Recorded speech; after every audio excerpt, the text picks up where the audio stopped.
சொல்லுங்க அகஸ்முத்து, உங்களோட கருத்து சொல்லுங்க. நீங்க நான் ஏற்கனவே குழுல கூட சில பதிவுகள் போட்டு இந்த நாவல். ம், ம், ம், ம். இந்த கொடை நாவல் மடம். இப்போ இப்போ ஆமா ஆமா. இப்ப என்ன பேசுனாங்க என்னன்னு நான் கேட்கவே இல்ல. அதான் கொஞ்சம் அது நேரம் போச்சு பிரச்சனை இல்ல, முடிச்சு உங்களோட வாசிக்கிறேன். கருத்து சொல்லுங்க சொல்லுங்க. சொல்லுங்க சொல்லுங்க. அஹ்?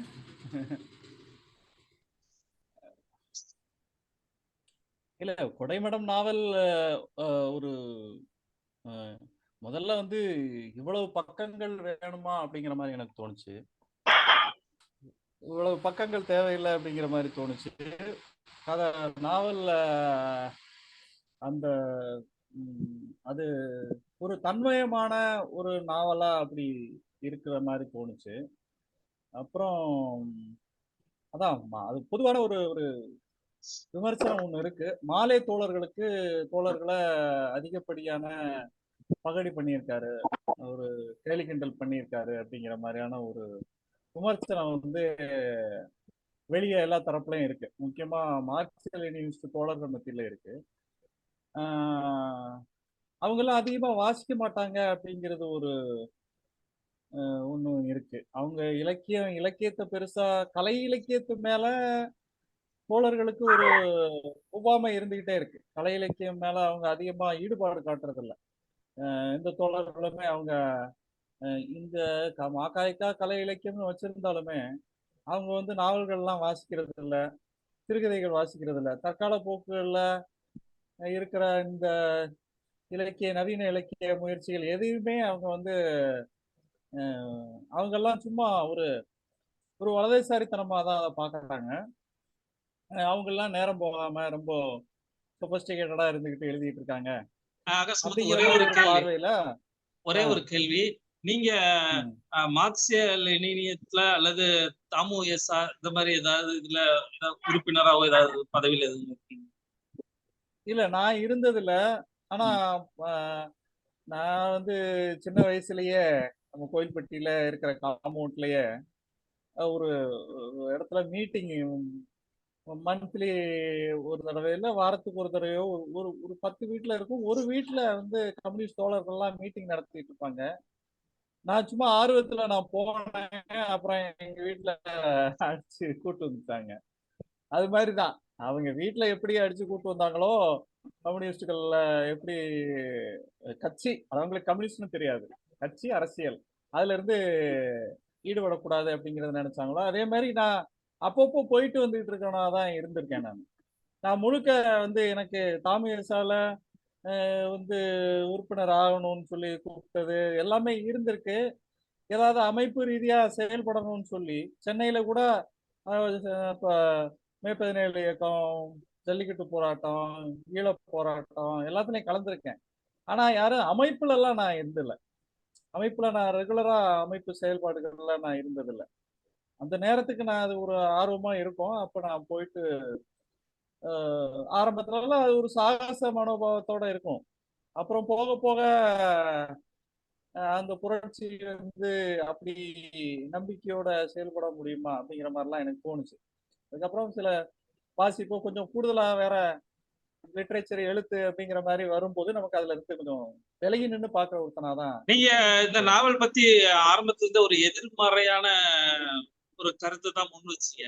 அத ஒரு பாயிண்டா சொல்ல முடியுமா? என்ன உங்களோட விமர்சனம் என்ன? இல்ல எனக்கு எதிர்மறையா அப்படின்னா இப்ப நேர்மறையா அதோடைய பிளஸ் எல்லாம் நம்ம சொல்லணும் அப்படின்னா, இது ஒரு ஆட்டோ வீலிங் ரைட்டிங் அப்படிங்கிற மாதிரி சரவண குமார் இந்த ஒரு எழுதியிருக்கிறாரு. அது மாதிரி அப்படி ஒரு ரைட்டிங் ஒண்ணு இதுல இருக்கு அப்படின்னா அதை ஒத்துக்கத்தான் வேணும். அது ஒரு ஒரு ஸ்பான்டனிஸா அவர்கிட்ட இருந்து பிரவாகமா வந்திருக்கு அந்த ஒரு எழுத்து முறை. அது ஒரு சொல்ல சொல்ல ஒருத்தர் எழுதுற மாதிரி இருக்கு. ஒரு ஒரு கடிதம் எழுதும் போது நம்ம பேச பேச எழுதுவாங்கல்ல, அதே மாதிரி டைப் பண்ணுவாங்கல்ல, அதே மாதிரி ஒரு ரைட்டிங் அது. அதுல வந்து எழுத்து வந்து திருப்பி திருப்பி இந்த மௌனி எல்லாம் எழுதுவார்ல, அது மாதிரிலாம் ரொம்ப மெனக்கெட்டு ஒரு கதைய ஒரு ஒரு திருத்துற இதுல எல்லாம் அதுல இல்ல. சொற்களுக்கு பஞ்சம் இல்லாம வந்துகிட்டே இருக்கு. ஆமா ஆமா, சொற்களுக்கு பஞ்சம் எல்லாம் வந்துகிட்டே இருக்கு. அதுலயே பிளஸ்ஸாவும் இருக்கு, மைனஸாவும் இருக்கு. நீங்க ஒரு பக்கத்துல வாசிச்சீங்கன்னா ரொம்ப வியப்பா இருக்கும். இன்னும் 2, 3 பக்கத்துல பார்த்தாச்சுன்னா, கொஞ்சம் இவ்வளவு ஒரு வார்த்தைகள் இவ்வளவு மலினமா போடணுமா? ஒருத்தர பகடி பண்றதுக்கு இவ்வளவு மலினமான வார்த்தைகள் வேணுமா? இந்த பத்தி தேவையா? அப்படிங்கிற மாரி கொஞ்சம் அதிகப்படியான மிகைப்படுத்துதல்கள் இருக்குது அப்படிங்கிற மாரி தோணுச்சு எனக்கு. இது எதிர்மறை அப்படிங்கிறதுனா, நான் 2யும் சேர்த்து தான் சொல்றேன். அவர்கிட்ட அந்த இருக்கிற ஒரு எழுத்து முறை வந்து புதுசு ஆக்சுவலா. அத நம்ம வந்து மறுக்க முடியாது. இது மாதிரியான ஒரு ரைட்டிங் வந்து தமிழ்ல வந்து புதுசு தான். அ இப்ப நம்ம பேசிக்கிட்டு இருக்கிறோம். இந்த பேசிக்கிட்டு இருக்கிற விஷயத்த அப்படியே நம்ம வந்து எழுத்தா பார்த்தா எப்படி இருக்குமோ, அதே மாரி. அது அவர் ஒரு பேச்சாளராவும் இருக்கிறதுனால, அவர் அந்த எழுத்து அவருக்கு அத பேசுறது எப்படியோ, அப்படியே எழுத்தாவும் மாறியிருக்கு. மத்தபடி நீங்க அந்த லவ்வு இவரு சொன்ன இடத்துல அ இவரு ஒட்டிப்புலி சர்பத் கவிதைக்கும் கூட நீங்க எதிர்ப்பு தெரிவிச்சு. நான் எதிர்ப்பு தெரிவிக்கல அந்த நேரத்துல. நான் அவரோட இப்ப இருந்தேன் நானு. ஒண்டிப்புலி சர்பத்த எழுதும்போது அவரும் நானும் அரை நண்பர்களா இருந்தோம். அப்போ வந்து கல்குதிரையில அது வருது. அ நான் அப்ப அவரு நண்பரா இருக்கிற பட்சத்துல நான் அவரு பக்கத்துல தான் நிக்கணும் அப்படிங்கிற மாரி தான் நான் இருந்தேன் நானு. அதனால அது ஒரு பெரிய எதிர்ப்பு எல்லாம் நான் அப்பல்லாம் காட்டல. ஒண்டிப்புலி சர்பத்துக்குலாம் நான் எதிர்ப்பு குடுக்கல. அப்புறம் அவரே அத என்ன சொல்லுவாருன்னா, ஒண்டிப்புலி சர்பத்து ஒரு ஆர்ட்டா வரல. அதனால தான் ஒரு எதிர்ப்பு கிளம்புச்சு.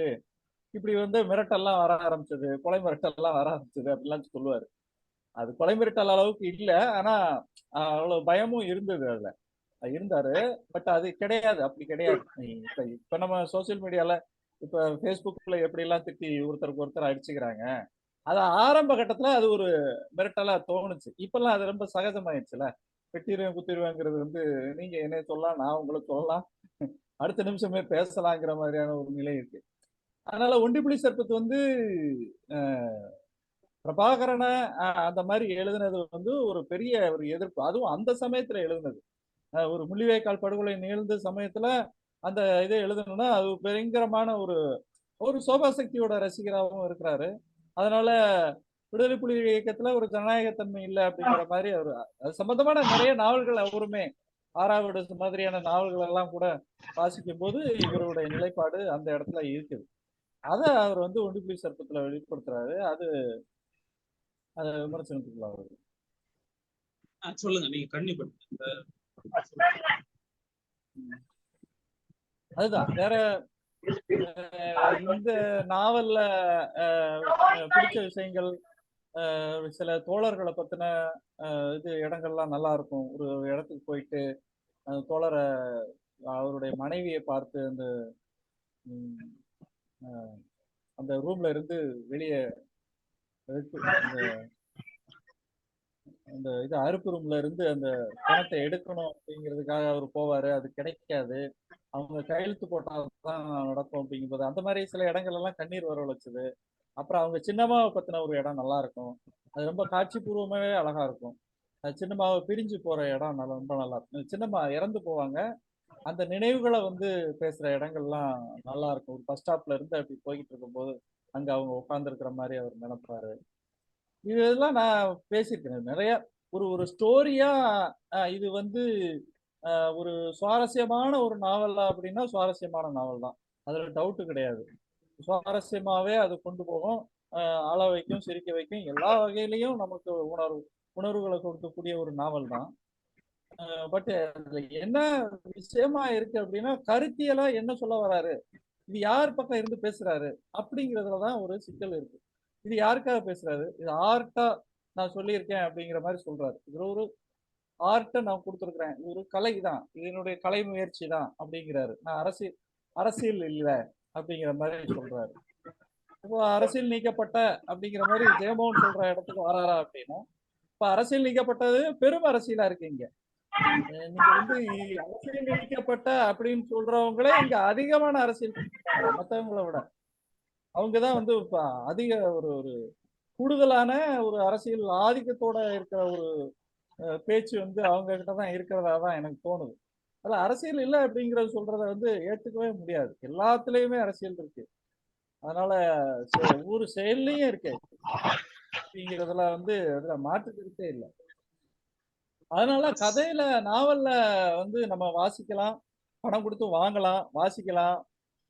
அது வந்து நம்மள வந்து சந்தோஷப்படுத்துது. அது எல்லாமே இருக்கு. என்ன சொல்ல வராரு அப்படிங்கிறது வந்து தான் புரிஞ்சுக்க முடியாத ஒரு ஒரு சூழல்ல இருக்கு. நாவல்ல வந்து அதுல அதுதான் ஒரு ஒரு சிக்கலான வடிவத்துல ஒரு ஒரு சொல்முறையில அது இருக்கு. நான் மார்க்சியத்த ஆஹ் விரும்புவேன். அப்படி மார்க்சியத்த வந்து மார்க்ஸ் சொல்றதெல்லாம் அது ஒரு வாழ்க்கைக்கு எனக்கு பயன்படுதுன்னு ஒரு ஒரு இடத்துல சொல்றாருல்ல. ஒரு இடத்துல சொல்றாரு. உம் உம். அது அப்போ அது மார்க்ஸ் கதாபாத்திரம், அது எனக்கு கதாபாத்திரத்தோட அது குரல் என்னுடைய தானே. வாழ்க்கைக்கு பயன்படுத்தணும்னு சொல்றாரு. அதாவது என்னன்னா நண்பா, அது என்னுடைய வாழ்க்கைக்கு பயன்படுது அப்படின்னு சொல்றாரு. அப்போ இந்த சமூகத்துக்கு அந்த மார்க்ஸ் என்ன சொல்லுச்சு? இல்ல, மார்க்சியம் என்ன பேசுச்சு? அப்படிங்கிறத ஆஹ் பத்தி அவர் விவாதத்துக்குள்ள கொண்டு வரல. அதான் நீங்க முகுந்தனோட கூற்று சொல்றீங்களா? முகுந்தனுடைய கூற்ற சொல்றேன். அது அவருன்னு எப்படி இப்ப சொல்றது? முகுந்தன் ஆமா. முகுந்தனுடைய கூற்று முகுந்தனுடைய கூற்று வழியா அவர் ஒண்ண சொல்ல வர்றாரு இல்லையா?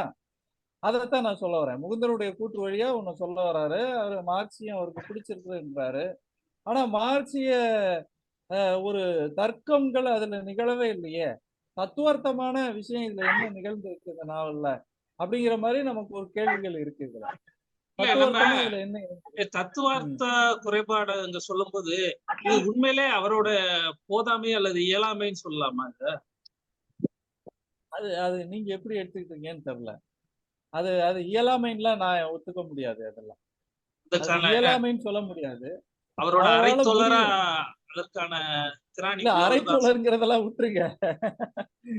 அரைத்தோழர்ங்கிறது எல்லாம் விட்டுருவோம். நம்ம அதெல்லாம் இது பிரச்சனை இல்ல. அது அது அது இல்ல. ஏன்னா நான் எதனால கேக்குறேன்னா, இவரு அ, இந்த இலக்கிய வாசிப்புன்ற பேர்ல சில பேரெல்லாம் வந்து கோட் பண்ணுவாரு. ஜெயமோகன் ம், விக்ரமாதித்தனோட கவிதை ம், ஒண்ணு சொல்லுவாரு. அந்த கவிதையும் ரொம்ப ம், சுமாரான கவிதை. ம், ஞானக்கூத்தன் ம். கவிதை சொல்லுவாரு. ஆமா, ஞானக்கூத்தன் ஆமா, கவிதையில ஆமா. நான் ஒரு இது கூட அதுல எங்கேயுமே வந்து கவித்துவம் இருக்காதுன்னு நான் ஒரு கட்டுரையை நான் எழுதியிருக்கிறேன். சோ இவங்களோட லெவல் ஆஃப் தாட்ஸ பார்க்கும்போது அதற்கான முதிர்ச்சியோ அதை விவாதிக்கிற அளவுக்கு திராணியோ இல்லையோன்னு எனக்கு சந்தேகம் இருந்துச்சு. அதனால கேட்டேன். கேட்காது. ஹலோ, அதாவது மார்க்சிய கேக்குதா? தத்துவத்தை விவாதிக்கிற அளவுக்கு, அதுக்கு எதிரான அ, ஒரு குரலை எழுப்புற அளவுக்கு இவங்களுக்கு ஸ்டஃப் இல்லையோ ம், அப்படிங்கிற மாதிரி ம், ம், சந்தேகத்தை ம், கேட்டேன். ம். இல்ல எனக்கு அ மார்க்சிய குரலை எழுப்புறதுக்கான அத்தன தகுதியும் சாம்ராஜ்யத்துக்கு உண்டு. அந்த அந்த இயக்கமோ, இல்ல அவங்கள இன்னும் பெருமையா பேசுறதுக்கோ, அவங்களுடைய அவருடைய குடும்ப லைஃப் எல்லாம் அவருக்கு போகவே இல்ல. அவருடைய தனிப்பட்ட ஒரு செயல்பாடுகள் இருக்குல்ல, சின்ன சின்ன செயல்பாடுகள், அவங்க ரசிக்கிற விஷயங்கள் இருக்குல்ல, ரசிக்காம ஒரு மனிதன் வாழ்ந்துற முடியுமா? எந்த மனிதனுக்கும் ரசனை உண்டு. அந்த ரசனை நமக்கு வெளிப்படாம இருக்கலாம். ஒரு எழுத்தாளன் கிட்ட, அந்த முகுந்தன் கிட்ட வெளிப்படாம இருக்கலாமே ஒழிய, அவனுடைய வாழ்க்கையில, அவன் குடும்பத்துல, அவருடைய ஏதோ ஒரு காதல், அந்த ஒரு பெண்ண காதலிக்கிறாரு ஒரு கிராமத்துக்கு போயிட்டு, அந்த பெண்ண திருமணம் பண்ணிக்க அந்த பெண் வந்து திருமணம் பண்ணிக்க தனியா ஒரு பொண்ணு இருக்கிறா. அவள திருமணமே பண்ணிக்க முடியாது கடைசி வரைக்கும் அவரு. போராடுறாரு. ஆனாலுமே அந்த பொண்ண ஊர விட்டு ஒதுக்கி வச்சிருக்கிறாங்க. அவளுக்கு கரும்புலி செம்புலி குத்த போறாங்கிற நிலைமை. அவள காப்பாத்திரலாம் அப்படிங்கிற ஒரு ஒரு ஆனா காப்பாத்த முடியாமலே வந்துடுறாரு. அப்படி ஒரு பெரும் காதல் அதுல இருக்கு. அத அத அதை அந்த அந்த காதல் அப்ப அவங்களுக்கு இருக்குது இல்லையா? ஆனா அத முடிக்கிற இடம் என்னவா இருக்கு அப்படின்னா, அவங்க இயலாதவர்கள் அவங்க வந்து அதாவது ஒரு கலை இல்ல அப்படிங்கிற மாரி நெனைக்கிறாரு. வாசிப்பு இல்லாதவங்க கலை இல்லாம இருக்க முடியுமா? அப்படின்னா இருக்க முடியும். வாசிப்பு இல்லாதவங்க எல்லாம் ஆர்ட் இல்லாம இருப்பாங்களா? அப்படிலாம் கிடையாது. இப்ப எங்க அம்மாவுக்கெல்லாம் வாசிப்பே கிடையாது. நம்ம எவ்வளவு நேசிக்கிறோம். எங்க அம்மா சொல்லாத சொலவடைகள் கிடையாது. அப்ப அதெல்லாம் இலக்கியம் தான். அப்போ அதெல்லாம் எழுதாம இருக்கிறதுனால அதனால தோழர்கள் மத்தியில அது இல்லாம இருக்குமா? ஆர்ட் இல்லாம இருக்குமா? அது அப்படித்தான் நான் பார்க்கிறேன் நானு. ம். அவ்வளவுதான். நீங்க என்ன கேட்டீங்க? நீங்க இல்ல, நீங்க உதாரணத்துக்கு சொன்ன கதை எடுத்துக்கிட்டா கூட அது அ, இயலாமைன்னு இல்ல, அந்த முடிவெடுக்கிற திராணி இல்லாம தான் அவன் இருப்பான். அவனால அப்படி செய்ய முடியும், ஆனா செய்ய மாட்டான். அத நீங்க செய்ய ஒரு முடியும், செய்ய அத மாட்டான். அதெல்லாம் அது நீங்க பெருங்காதல்னு எப்படி சொல்ல முடியும்? அது காதலே அவன் அந்த அளவுக்கு காதலிச்சிருந்தானா தான் முடிவு எடுத்திருப்பானே. என்ன என்ன இது இருந்தாலும் அவன் கஷ்டப்படுறான்ல, கடைசியா முடியும் போது அவன் வந்து நம்ம விட்டுட்டோமே, இறப்புக்கு நம்ம காரணம் ஆயிட்டோமே அப்படின்னு உணர்றான்ல. அது ஒரு ஒரு காதல் இருக்கு, நல்ல ஒரு காதல் அது. அது அது இழந்தாலுமே அது அவனை விட்டு அது அகலாது. அவன் அவன் அந்த அந்த உணர்வுகள் அவனை விட்டு அகலாதுங்கிறது வந்து அது நல்லா எனக்கு பிடிச்சிருந்தது. அப்போ என்னன்னா, நீங்க ஒண்ணு மட்டும் இல்ல, நீங்க இதை ஒண்ணை மட்டும் வச்சுக்கிட்டு நம்ம பேசல. தொடர்ந்து அப்படி தோழர்கள் வந்து தோத்து போறாங்க அப்படிங்கிற இடம் இருக்குல்ல. இப்போ நம்ம மதுரையில ஒரு மீட்டிங் நடந்துச்சு. செந்திங்கிறவருடைய கவிதை தொகுப்பு மீட்டிங் நடந்துச்சு. அப்போ நான் நண்பர்கள்லாம் அங்க பேசிட்டு இருந்தோம். யவனிகா ஸ்ரீராமுடைய அந்த ஒரு கவிதை தொகுப்புக்கு எல்லாம் ஒரு கூடியிருந்தாங்க. அப்ப பேசிட்டு இருக்கும்போது அதான் இந்த நாவலை பத்தி தான் பேசிட்டு இருக்கும்போது விமர்சனங்களோடையும் இந்த மாதிரி ரெண்டும் கலந்து இருக்கு இந்த நாவலை பத்தி. அப்போ அங்கேயும் இதை மாதிரிதான விமர்சனங்கள் தான் வந்துச்சு. அப்போ நம்ம பேசும்போது திடீர்னு எனக்கு ஒண்ணு தோணுச்சு. நீங்க கம்யூனிஸ்ட் இயக்கங்கள்ல நல்ல அந்த நேரத்துல நன்மாறன்கிறவர்லாம் இருந்திருக்கிறாரு, பெரும் பேச்சாளர்.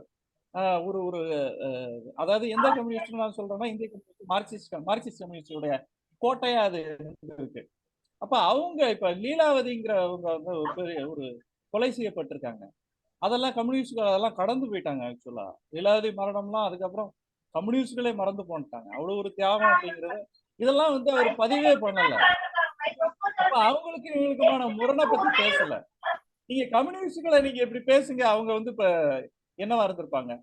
ஒரு அழிந்து போன சிதறின இப்போ வந்து இன்னும் ஒரு 10 பேர் கூட இருக்க மாட்டாங்க. மாலை குழுக்கள்ல வந்து 10 ஒரு 50 பேருக்குள்ள இருக்க மாட்டாங்க. அதாவது பேசக்கூடிய ஆர்ட் தெரிஞ்சவங்க, அரசியல்ல ரொம்ப தீவிரமா இயங்கக்கூடியவங்க ஒரு 50 பேர் கூட இருக்க மாட்டாங்க. அப்போ இப்ப எழுத முடியுது. ஆனா கம்யூனிஸ்ட் இயக்கத்தை பத்தி எழுத முடியல இல்ல அவரால. லீலாவதியோ இல்ல அங்க அப்ப நடந்த அவங்களுடைய வெற்றி தோல்விகளை பத்தி எழுதலை இல்லையா? அது அப்போ பீக்ல இருந்தாங்க, நல்லாவே இருந்தது அப்போ. அப்ப அந்த ஆஹ் சமயத்துல உள்ள கம்யூனிஸ்ட் எழுதவே இல்லை. அது லீலாவதி மரணம்ன்றது வந்து என்ன என்கவுண்டர் மாதிரியா? இல்ல கொலை பண்ணிட்டாங்க. கூலிப்படை வச்சு கொலை பண்ணிட்டாங்க. கவுன்சிலர் அவங்க ஆமா அது அழகிரி கை உண்டுமாங்க. அதுல இவரோட கூட்டணி இருக்காத மௌனம் காமிக்காங்களா? இல்ல நம்ம இதெல்லாம் அதுதான் பேசலாம். அதுதான் அவங்க நம்ம அதெல்லாம் இதெல்லாம் கடந்துட்டு ரெக்கார்ட் பண்ணி போடுறோம். இதெல்லாம் போடணும். யூடியூப்ல போடுறோம் நம்ம.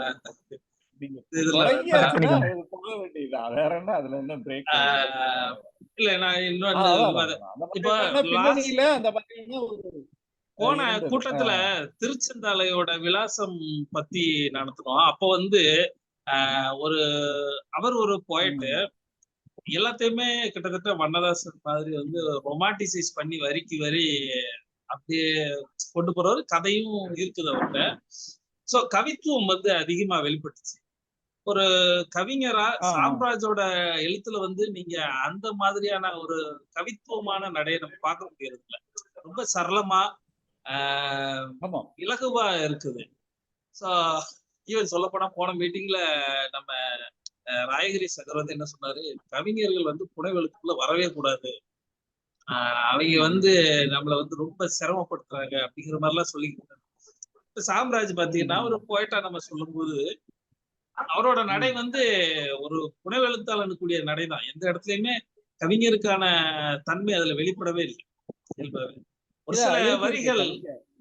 சில வரிகள் இருக்கு. கட்டபொம்மன் சிலையவும் இது இயேசுவோடைய அக்கம் பக்கமா வச்சுக்கிட்டு பாலையும் சிலுவையும் கம்பேர் பண்ணி ஒரு இடம் சொல்லுவார்ல, அதெல்லாம் பொய்டிக்கா இருக்கும். அது புனைவெழுத்தாளர்கிட்ட கூட அது சாதாரணமா வெளிப்படக்கூடிய வரிதான். நம்ம அதை ஆனா ஒரு சில வரிகள் பிளாஷ் ஆச்சு, அது ரொம்ப அரிதா தான் இருந்தது. இது ஒரு வித்தியாசமான வெளிப்பாடா எனக்கு தோணுச்சு. ஒரு கவிஞர்கிட்ட இந்த மாதிரியான ஒரு சரளமான லிக்விடேட் சொல்லலாமா, மொழி வந்து ரொம்ப சரளமா வர்றது தன்மை வந்து இப்பதான் பாக்குறேன். அது ஒரு வித்தியாசமான கூறு. அதுதான் ஏன்னா கவிஞர்கள் இதுக்கு அனுமதிக்க மாட்டாங்க ஆக்சுவலா. இந்த மாதிரியான ஒரு எழுத்து முறைக்கு வந்து கவிஞர்கள் உறுதியை அனுமதிக்க மாட்டாங்க. மேபி நான் அவங்களுக்கு சாம்ராஜோட கவிதை தொகுப்பை வாசித்திருந்தேன்னா அதை பத்தி என்னால வேற ஏதாவது சொல்ல முடியும். அது தொகுப்பு வாசிக்கல. நான் எங்க இல்ல, வெளியே அவருடைய கவிதைகள் வந்து கதைத்தன்மை உள்ள கவிதைகள் தான். அவர் ஒரு தொகுப்பு போட்டாருன்னு நினைக்கிறேன். 2வது தொகுப்பு போடல அவரு. நானுமே ப்ரோஸ் ரைட்டிங் தான், பாதிக்கு பாதி ப்ரோஸ் ரைட்டிங் தான் இருக்கும், ப்ரோஸ் பொயட்ரி தான். அப்போ அது அப்படி எழுதுறவங்களுக்கு கதைகள் எழுத வந்துரும். ஏன்னா அவங்க ப்ரோஸ் தன்மையோட எழுதுவாங்க. ஆனா என்ன அப்படின்னா, கவிதைகள் எழுதுறவங்களுக்கு நீங்க யவனிகாவுமே சொல்லுவாரு, எதுக்கு நான் நாவல் எழுதணும் அப்படிங்கிற மாதிரி சொல்லுவார். நாவலை நான் வந்து இப்ப 4 வரியில எழுதிட்டு போயிடுவேன் அப்படின்னு சொல்லிடுவார். அப்ப அந்த மாதிரி கவிஞர்களுக்கு இவ்வளவு 600 பக்கம் எழுதணும்னா அவங்களுக்கு ரொம்ப போரா இருக்கும். ஏன்னா எதுக்கு கொட்டிக்கிட்டே இருக்கும் வார்த்தைகளை, எதுக்கு இது சிரமமாயிரும். அவங்க வார்த்தைகளை மேலும் மேலும் செறிவா கூர்மையாக்குறதுக்கு தான் அவங்க பார்ப்பாங்க. நீங்க சொல்ற மாதிரி அதுல நானும் கொஞ்சம் உடன்படுறேன். அவர் வந்து ஒரு ப்ரோஸ் ரைட்டிங் தான், அவர் புனைவெழுத்தாளரா தான் நம்ம பார்க்க முடியுது, கவிஞரா பார்க்க முடியல ஆக்சுவலா. அடையாளத்துக்கு அடையாளமே கவிஞர்ன்ற அடையாளம் தேவையில்லைன்னு அப்படி சொல்ல முடியாது. கவிஞர்ங்கிற அடையாளம் வந்து யாருக்கு தான் வேண்டாம்? பாலா கருப்புசாமிக்கு இருக்கலாம், இப்ப இங்க இருக்கிற வேண்டாம். கவிஞர்கள் வந்து அடையாளத்துக்கு வந்து யாரு வேணா வச்சுக்கலாம். அதை பத்தி ஒரு மோரலஸ் அது புனைவோட ஒத்து போறதுனால நம்ம அப்படி அடையாளப்படுத்துறதை விட புனைவெழுத்தாளரா சொல்றதா பெட்டர்ன்றீங்க. ஆமா ஆமா, அடையாளப்படுத்துறதுல அவர் வந்து எது முன்னாடி நிக்குது, அவரை பொறுத்தளவுல எது முன்னாடி நிக்குதுன்னா அவரை புனைவெழுத்தாளரை தான் நம்ம முன்னாடி நிக்குது. ஒரு கவிஞர் எழுத்தாளர் அப்படின்னா எழுத்தாளர் கவிஞர் அப்படின்னு சொல்லலாம் அவரை. எழுத்தாளர், பேச்சாளர், கவிஞர் அப்படின்னு சொல்லலாம். ஆனா என்னன்னா இப்போ நம்ம ஒட்டுமொத்தமா பார்க்கும்போது சாம்ராஜ் கிட்ட ஏகப்பட்ட ஒரு நாவல்ன்ற பேர்ல ஏகப்பட்ட கதாபாத்திரங்கள், ஒவ்வொரு கதாபாத்திரத்துக்கும் விதவிதமான கதைகள், அது எல்லாமே கோர்வையா நம்ம ஒரு நாவலா நமக்கு கொடுக்கப்பட்டிருக்கு. இதே போல இவர்கிட்ட இன்னும் நிறைய கதைகள் இருக்கும் அப்படின்னு தான் தோணுது. இதை வாசிக்கும் போது நிறைய இருக்கும் அவர்கிட்ட கதைகள், நிறைய விதவிதமான நிலப்பரப்புகள், அங்க உள்ள மனிதர்கள், இதெல்லாம் நிறைய நம்ம பார்க்க முடியுது. இது ரொம்ப புதுசாகவும் படிக்கிறதுக்கான ஆர்வத்தையும் தூண்டும்படியா இருக்குது. மேலும் இது மாதிரியான படைப்புகள் வரும்னு நம்ம ஆவலோட எதிர்பார்க்கலாம். வேற எதுவும் சொல்ல வேண்டியிருக்கா? நம்ம ஏதாவது பாயிண்ட்ஸ் வச்சுக்கோமா? ராயகிரி வரலையா? யாரும் இல்லையா வேற? ராயகிரி தான் வழக்கமா முதல்ல உட்கார்ந்துருப்பாரு. அதுதான் அந்த முகுந்தன் ஜென்னியுடைய லவ் இருக்கு இல்லையா, அந்த காதல்ல வந்து ஜென்னியுடைய தரப்புல அவரு எதுவுமே செய்யல, முகுந்தனுடைய தரப்புலதான் பேசுறாரு. அப்புறம் வந்து முகுந்தன் தானே எல்லாம் பேசுறாரு, அந்த கதாபாத்திரத்தை தானே நான் எழுதியிருக்கேன், அவன் என்ன உணர்ந்தாங்கிறதானே எழுதியிருக்கேன், அப்படித்தானே ஒரு ஆர்ட்ல நம்ம செயல்பட முடியும் அப்படின்னு சொல்லி எல்லாம் தப்பிக்க முடியாது. நாம ஒண்ணு எதிர்பார்க்கிறோம், நாவல் என்ன தத்துவத்தின் கீழே இயங்குது, அது என்ன எனக்கு என்ன கொடுக்குது, அது என்ன அறத்தை வலியுறுத்துது, அது இன்னும் வர தலைமுறைக்கு அது என்ன சொல்ல போகுது, அப்படிங்கிறது எல்லாத்தையுமே நம்ம எதிர்பார்க்கிறோம். வெறும் ஆர்ட் அப்படிங்கிறதெல்லாம் இல்லை. இந்த ஆர்ட்டுக்குள்ள நம்ம என்ன சொல்ல போறோம், என்ன வலியுறுத்துறோம், எதை பேச போறோம், என்ன தத்துவத்தின் கீழே இயங்குறோம் அப்படின்னா அது அதற்குரிய கூறுகள் அதுல இருக்கணும். அந்த கூறுகளை வந்து கதை சொல்லி பேசலாம், கதாபாத்திரங்கள் வழியா பேசலாம், காட்சி வழியா பேசலாம், ஏதாவது ஒரு வழியில அந்த இதை வந்து இருக்கணும். அது வந்து இதுல மிஸ்ஸிங் ஆயிருக்கு அப்படின்னு தோணுது. ஏதோ ஒரு விதத்துல ஒரு ஒவ்வாமை வந்து வெளிப்படத்தான் செய்யுது இயக்கத்தின் மேல. அந்த ஒவ்வாமை தான் விதவிதமான அந்த மனிதர்கள் வந்து பகடி பண்றதாகட்டும் இதாகட்டும் அது அப்படித்தான் வெளிப்படுது. அதுல ஒன்றும் மாற்று கருத்து இல்ல. இவரு நம்ம ஈஸ்வரனே முன்னோடி நீங்க சொன்னதான் சொன்னாரு. நீ வலியுறுத்துறது, நீ போக்கஸ் பண்றது எல்லாமே வீழ்ச்சி அடைந்த மனிதர்களையும் இந்த மாதிரி அதாவது அதுல உள்ள குறைகளையும் விமர்சிக்கிற மாதிரிதான் இருக்கே தவிர ஒரு ஜெயித்த அல்லது இந்த சமுதாயத்துக்கு தன்னை கொடைமடம்ன்றதுக்கு நியாயம் பண்றோம்னா என்னது? அந்த மடத்தனம்னா அப்போ மடத்தனம்னா அது நூற்றவே மடத்தனம் இல்லை. ஒரு சார்பு நீ தேவையில்லாம கொடுத்துருக்கலாம். அப்ப உண்மையிலே அது போய் சேர்ந்த இதெல்லாம் நீ சொல்லியிருக்கணும்ல. ஒரு பகுதி மட்டும் தானே வெளிப்பட்டிருக்குங்கிறது ஒரு குறையா ஈஸ்வரன். நம்ம பகுதியில மடத்தனம் இல்ல, நம்ம நம்ம பகுதியில் மடத்தனம் அப்படின்னா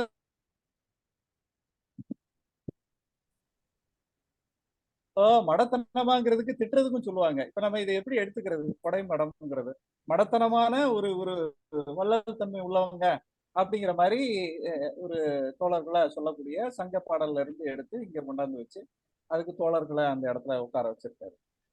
அதேதான் அது இப்ப அந்த மாதிரிதான் இந்த நாவல்ல நம்ம நீங்க சொல்ற மாதிரிதான் அப்படிதான் பார்க்க வேண்டியது. ஆனா அந்த இடத்துல நம்ம இதே நாவல் தலைப்புக்கு கவிஞர் இசைதான் அந்த தலைப்பை எடுத்து வந்து கொடுத்துட்டாரு. அப்போ ஆமா ஆமா ஆமா ஆமா இசைதான் கொடுத்திருக்கிறாரு, அவரு தலைப்பு கொடுத்திருக்காரு. நான் அதெல்லாம் பார்த்தேன். நானு இசை தலைப்பா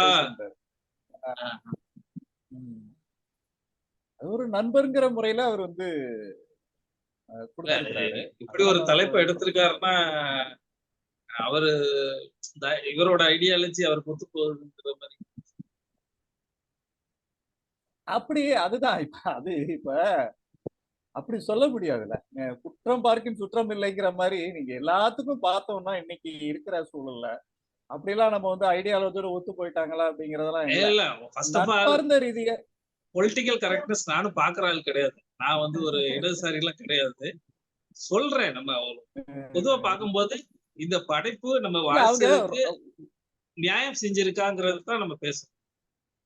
இல்ல அது ஒரு வகை ரொமான்டிசிசம் இருக்கு. அந்த நட்புக்குள்ளேயே ஒரு ரொமான்டிக் இருக்குன்னு வைங்களேன். அந்த நட்புக்குள்ள ரொமான்டிக் மட்டும்தான் இருக்குன்னு வைங்களேன். நாவலுக்குள்ளேயே ரொமான்டிக் இருக்கு. அதாவது வீழ்ச்சியை ரொமான்டிசைஸ் பண்றது. அப்ப அவங்க நட்புகளுக்குள்ளேயே ஒரு ரொமான்டிக் இருக்கோ அப்படிங்கிற மாதிரி நமக்கு தோணுது.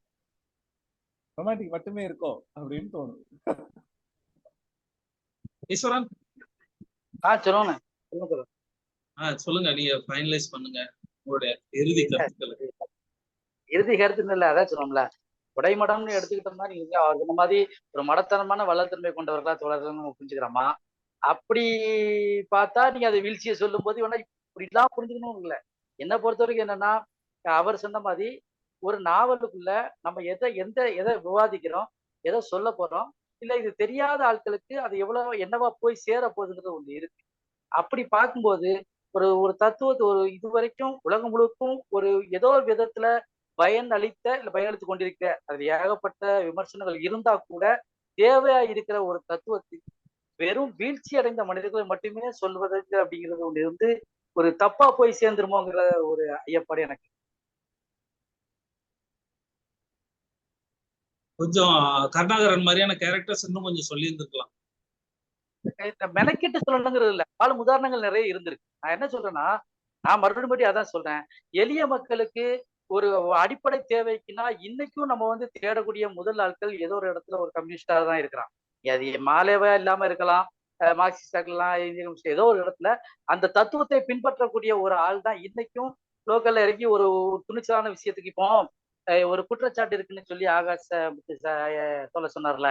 அதாவது வந்து அவங்க எல்லாம் வந்து இலக்கியம் வாசிக்கவே மாட்டாங்க, அவங்க இது நாவல் வாசிக்கிறது இல்ல, சிறுகதை வாசிக்கிறதுன்னு அவங்க மேல ஒரு குற்றச்சாட்டு பொதுவா சொல்லுவாங்க. இந்த மாதிரி ஒரு வரட்டு சிந்தனையை மட்டுமே பேசக்கூடிய, தத்துவத்தை மட்டுமே பேசக்கூடிய தோழர்கள் அப்படின்னு சொல்றாங்களா? அவங்க சேர்ந்து ஒரு கேள்வி கேட்காமல, சரி இதெல்லாம் நாவல் சிறுகதைகள் இத மாதிரி எல்லா விஷயத்தையும் வாசிக்கக்கூடிய ஆட்கள் சமுதாயத்துக்காக குரல் கொடுக்கறவங்க எத்தனை பேர் இருக்காங்க? அந்த கேள்வி கேட்டா நம்ம எல்லாம் ஒண்ணுமே இல்லாம ஆயிரும். அப்ப நம்ம யாரு இதுல ஒரு பெரிய இது இடத்துக்கு வர்றது? நீ இது படிச்சுட்டனால மட்டும் நம்ம சமூகத்துக்கு என்ன செஞ்சிட போறோங்கிறதுக்கு எழுதுன எவ்வளவோ பெருசு பெருசா ரொமான்டிசைஸ் பண்ணி எழுதினவங்க, நாவல பெரிய தத்துவ ஒரு உன்னத உலகத்தை சிருஷ்டிக்கணும்னு சொல்லி எழுதினவங்க என்ன குரல் கொடுத்திருக்காங்க ஒரு முக்கியமான பிரச்சனைக்கு? இல்ல இவர் சொன்ன மாதிரி அவர் அழகா சொன்னாரு, ஒண்டி புள்ளி சர்பத் பிரச்சனை வரும்போது நான் என்னுடைய அரைத்தோழர் நான் அவர் பக்கம் தான் நிக்கணும். ஏன்னா ஒரு எழுத்தாளர் கருத்து யாருக்கும் சொல்றதுக்கு உரிமை இருக்கு, அதை கருத்தை எதிர்கொள்ளுங்க. அதை விட்டுட்டு நீ அது ஆளையே காலி பண்ணுன்னு சொல்லும் போது நம்ம யார் பக்கம் நிக்கணுங்கிற ஒரு விஷயம் இருக்குல்ல, அதுவே இல்லாம இருக்கிறது என்ன அர்த்தம்? அரசியல் நீக்கப்பட்ட அப்படின்னா அது எவ்வளவு பெரிய மோசமான அரசியல்னு அவர் சொன்னாரு. அது முக்கியமான விஷயம். அது எப்படி சீல்லெஸ் மாதுளை மாதிரி நீங்க அரசியல் நீக்கப்பட்டனா அது மிகப்பெரிய அரசியல். நான் மறுபடியும் நான் பிரமிழ பத்தி வரும்போது அதான் சொன்னேன். நீங்க முந்தா நாள் சொன்னதை வச்சு பிடிச்சுக்கிட்டு ஆமாங்க பிரமிலே சொல்லிட்டாருன்னு சொல்லும் போது, இன்னைக்கு அவர் மறுத்து அதுக்கு தகுந்த காரண காரியங்களோட விளக்கும் போது, அதை மறைச்சிட்டு நீங்க முந்தா நாள் சொன்ன கருத்தையே பிடிச்சிட்டோம்னா உங்களுக்கு ஒரு உள்ள அர்த்தம் இருக்கு, உள்ள அரசியல் இருக்கு. அது ரொம்ப முக்கியமா நான் பாக்குறேன். செந்தில்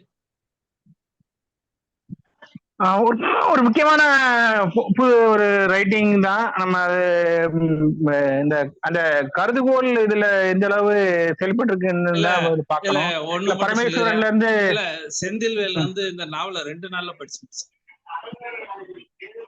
உண்மையிலே ரொம்ப ரைட்டிங் ரொம்ப இன்ட்ரெஸ்டிங்கா இருந்தது. ரொம்ப நாள் கழிச்சு இவ்வளவு இன்ட்ரெஸ்டிங்கா ரைட்டிங் பார்த்து இல்ல. வெகுஜன தளத்தில் உள்ள ரைட்டிங் நம்மளால படிக்க முடியாது, இலக்கிய தளத்தில் உள்ளதை மட்டும் தான் நம்ம படிக்க முடியும்.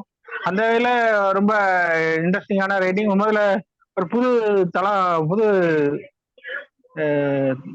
தன்மையான ஒரு எழுத்தாளர். அதாவது ஒரு ஸ்டோரி டெல்லிங்க வலுவா இருக்கக்கூடிய ஒரு ஆளு, அது நல்லா தெரியுது. ஆனா அவரு இந்த மைய கருதுகோள்ல எந்த அளவு பொருந்தி நிக்கிறாருன்னு பார்த்தா அது கொஞ்சம் கேள்விக்குரியதா இருக்கு. மற்றபடி அவரோட பாத்திர இது கதை சொல்லும் விதம், ஒரு ஆளோட வாழ்க்கை சித்திரத்தை ஒரு 3 பக்கத்துல கொண்டு வரக்கூடிய நேர்த்தி, அதெல்லாம் நம்ம பாராட்டப்பட வேண்டியது. இவரோட கதைகளை ஒருங்கிணைச்சது, அது எல்லாமே பாராட்டப்பட வேண்டியது. அவரோட மைய நோக்கம் தான் கேள்விக்குரியதா இருக்கு. அது இன்னும் வரைக்கும் சாட்டிஸ்ஃபைஸனா இல்லை. ஆனா இந்த பரமேஸ்வரன்ல இருந்து இந்த வாட்ச் ரிப்பேர் மெக்கானிக்கு அப்படி இப்படின்னு உதிரியா கதாபாத்திரங்கள் இருக்கு. இந்த மோட்டார் காயில் சுத்த வந்த பையங்க, அவன் இறந்து போறது, அதுக்கு அந்த அந்த அவனுக்கு அது இறந்து போனது கூட அந்த இன்னொரு பையனுக்கு தெரியாம இருக்குது. இந்த மாதிரி நல்ல ஒரு ஆழமான ஒரு வாழ்வியல் போக்குல உள்ள துயரங்களை நல்லா எழுதியிருக்காரு. ஆனா அத அவர் ரொம்ப அது கணம் கொடுக்கவும் இல்லை. ஆனா கணம் கொடுக்காம அது ஒரு ஒரு லைஃபோட அடிமட்டத்துல இருக்கவங்களோட பிரயாசைகளை நல்லா எழுதியிருக்காரு. அதை நான் மறக்க கூடாது. இந்த இது இல்ல இல்ல ஒரு செந்தில் டாக்டர் செந்தில் அந்த காயல் சுத்துற கம்பெனி வச்சிருக்கிறது ஒரு இயக்கத்தை சேர்ந்தவர் தானே? ஆமா, இயக்கத்தை சேர்ந்தவர். ஆமா, அவர் எப்படி நல்லா எழுதியிருக்காரு.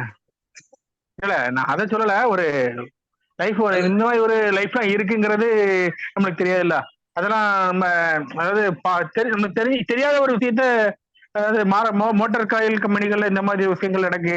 அதாவது கம்பெனியை ஒரு இடத்துல வச்சு இன்னொரு இடத்துல மோட்டார் காயில் சுத்த சொல்லி அவங்கள இந்த லேபர் இதுக்குள்ளேயே கொண்டு வராம அதை செயல்படுத்துறது, நுட்பமான ஒரு சில விஷயங்கள் நம்மளுக்கு அதுல பாதிக்கதான் செய்யுது. சாதாரண நேரத்துல அந்த வாழ்வியல சொல்றது வேற, இயக்கத்தை சேர்ந்த ஒருத்தர் இப்படி ஒரு பண்றாருன்னு சொல்றது வேற. வீட்டுக்கு வித்தியாசம் இல்ல. அது நான் வந்து அதை எப்படி பாக்குறேன்னா, இப்படிப்பட்ட ஒரு மானுடத்தை நேசிக்கக்கூடிய இல்ல அது எல்லாத்தையும் சரிசமமா பார்க்கணுங்கிற ஒரு தத்துவத்தை பயின்று முழுசா தெரிஞ்சுக்கிட்டு அதை எதிரா பயன்படுத்துறவன் எவ்வளவு பெரிய ஆபத்தானவங்கிறதுக்காகத்தான் நான் அவனை பார்க்கிறேன். ஏன்னா இது எல்லா இடத்துலயும் இருக்கு. இப்போ இந்த கதையில வந்து இப்போ மாலே அதுல உள்ள ஆட்கள் அதை கற்றறிந்து தன் சொந்த விஷயத்துக்காகவோ இல்லாட்டி வேற ஏதோ விஷயத்துக்காகவோ வெளியே வந்தவங்க பயங்கர ஒரு மெட்டீரியலா பயங்கர சக்சஸ்ஃபுல்லான ஆளா இருக்காங்க.